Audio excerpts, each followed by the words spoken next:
I think there might be a little bit leery about what they're going to give another running back. And for Kenyon Drake, this is his big chance to get a big contract, given the fact that he played so well for the Cardinals. Welcome in, everyone, to Free Agent Primers 2020, and today we're talking all about offense and how the Cardinals might attack it here come March 18th once free agency opens up. Now, guys, the Cardinals already addressed some of the question marks coming into this season. That was left tackle DJ Humphries signed a 3-year deal, so he was set to hit the market, but some questions still remain on the line. Who will be back at center? A.Q. Shipley set to hit the market. I think that's one of the next things that they have to determine if we're talking about the line. Do you bring back A.Q. Shipley for another year? Do you let him be in the mix? Do you feel like, okay, now we really want to hand this off to Mason Cole, who's obviously a younger possibility? I think those are interesting questions because I do know they would like to get a little bit younger on the line, but I thought A.Q. Shipley was a solid person in the middle last year, and he's pretty good in the locker room, and I think those are the things you have to consider. And right tackle, I think, is a big one as well. You feel good about DJ Humphries. I feel like Justin Pugh and J.R. Sweezy did a nice job at guards. Talk about center. To me, right tackle is the position where what are they going to do? Justin Murray filled in really nicely. He was a waiver claim that came in, and when Marcus Gilbert got hurt, he was really thrown into the fire, but I thought he did a good job. And now the question is, are you confident enough in Justin Murray to be your starting right tackle next season? Do you feel like there's an upgrade in free agency or the draft? That's like the most intriguing thing to me on offense is what you do at right tackle. The scheduled free agents there for the Cardinals, as you mentioned, Justin Murray, Marcus Gilbert, Jordan Mills, and Max Garcia. Now, who are some of the top tackles out on the market right now that they could target? Brian Bulaga from the Packers is a big name. Jack Conklin from the Titans. Those are a couple of the premium free agents where if you spend money on them, that's going to be a big chunk of your space, and you're not going to get too many other prominent names if you do that. I mean, there's a lot of guys in that second tier, and it feels like the Cardinals might be more in that second tier range at a lot of positions where you look for a solid starter instead of a superstar. But I think right tackle is a spot where if you love a guy, it's such an important position that you would be willing to spend on him. I do think the fact that they just re-signed DJ Humphries and the fact that he did get a fairly nice contract, that makes it a little bit harder to necessarily spend a bunch of money on that right side, and the guys that are scheduled to become free agents at the top of the list, they're going to get similar money. So, okay, what do we do here? How do we want to kind of break that down? And I do think that's going to have an impact. Now, moving on to the running back situation, obviously the hot topic, Kenyon Drake set to hit the market, obviously, and how things might shape up there, something that everyone has their eyes on. I think with Kenyon Drake, it's always going to have been a situation of, okay, what is he looking for in terms of the next contract, and what are the Cardinals willing to give? I mean, we already know that the Cardinals went above and beyond and gave David Johnson that really big contract a couple of years, and obviously it's not worked out quite the way either side has wanted at this point.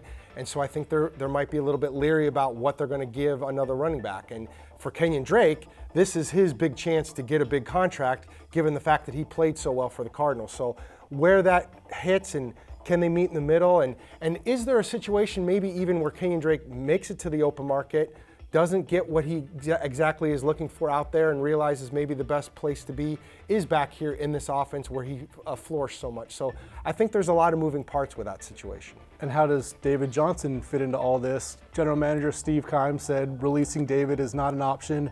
Like Darren said, he has the big contract. He didn't even play in the season finale. They went with Drake. If Kenyon Drake doesn't come back, does David Johnson all of a sudden become the starter again? And you also have to realize there are other options in free agency, in the draft. Like you said, Lisa, so many moving parts at running back, and we might start to get some clarity here in a couple weeks. There's still even Chase Edmonds, who has proven himself time after time, but obviously slipped back in the lineup once Kenyon Drake took over. It's been said, GM Steve Keim and Cliff Kingsbury have said they want Kenyon Drake back. So it'll be interesting to see how everything plays out, obviously, come March 18th. Now, the receiver position, obviously one that doesn't necessarily have to be addressed in free agency just because the draft is so deep, but could this be something where they do re-sign a Pharaoh Cooper, Demir Bird, a veteran guy out there, because it is a very young receivers corps when you look at it in 2020. And I feel like if you sign those guys, they're not going to be too expensive. They had roles off and on. Like Pharaoh Cooper didn't make the team, and then he came back and had some nice moments. Demir Bird was inactive for some games, but also had some big catches. So I don't think you re-sign them and feel like that's our solution for that number one receiver on the outside. But I think free agency, everybody talks about the draft, and because it is so deep, does that mean the free agent market gets depressed a little bit because every single team says we can wait for the draft? So maybe there's a receiver out there that you peg him at a certain market value, and if you can get him cheaper than that, maybe wide receiver does make sense in free agency. I will say, for me, looking at the potential free agents at the wide receiver position, there's very few, I think, options that really fit what the Cardinals are trying to do, as opposed to maybe going to somebody in the draft. I mean, Amari Cooper is the free agent that everybody talks about at wide receiver. He's going to make so much money. That's just not an option here, I don't think. A name that a lot of people like to bring up as a potential guy making it to free agency is the Jets' Robbie Anderson, who does get down the field really well. But again, he might be at the very top of that market. So with where you fall and the fact that there are so many guys you can get in the draft, which will naturally have a lesser contract, I think that's something you seriously have to think about if you're the Cardinals, just saying, hey, we're going to go younger and with the rookie contract and get somebody who can grow with us.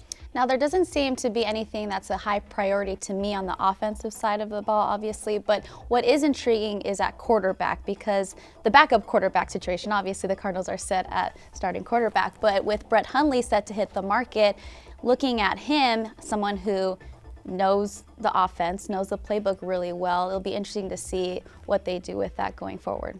And I think Cliff Kingsbury has really instituted his offense for a full year, and he has a good idea of what he wants now in a backup. And maybe that's Brett Hundley because he knows the offense and he's mobile like Kyler Murray. Or if there's another option on the open market, Cliff Kingsbury loves coaching quarterbacks. And if he sees a young guy who he feels like I can spend some time with, and obviously you want Kyler Murray to stay healthy every single game and be a star, but the fact is sometimes players get hurt and you have to be ready to put a backup quarterback in there. Brett Hundley did a great job in Seattle leading the team and keeping that lead in Seattle. And do you want to bring him back, or do you like other options? See, and for me, Hundley is the best option because he does have some kind of veteran presence. I understand the idea of working with maybe a younger guy, but I think this team needs somewhat of a veteran quarterback to go with Kyler Murray, to go with Chris Streveler, to go with Drew Anderson in that mix of quarterback. Well, it's certainly always an interesting time of the year, so be sure you don't miss a thing by staying plugged into our YouTube channel and azcardinals.com.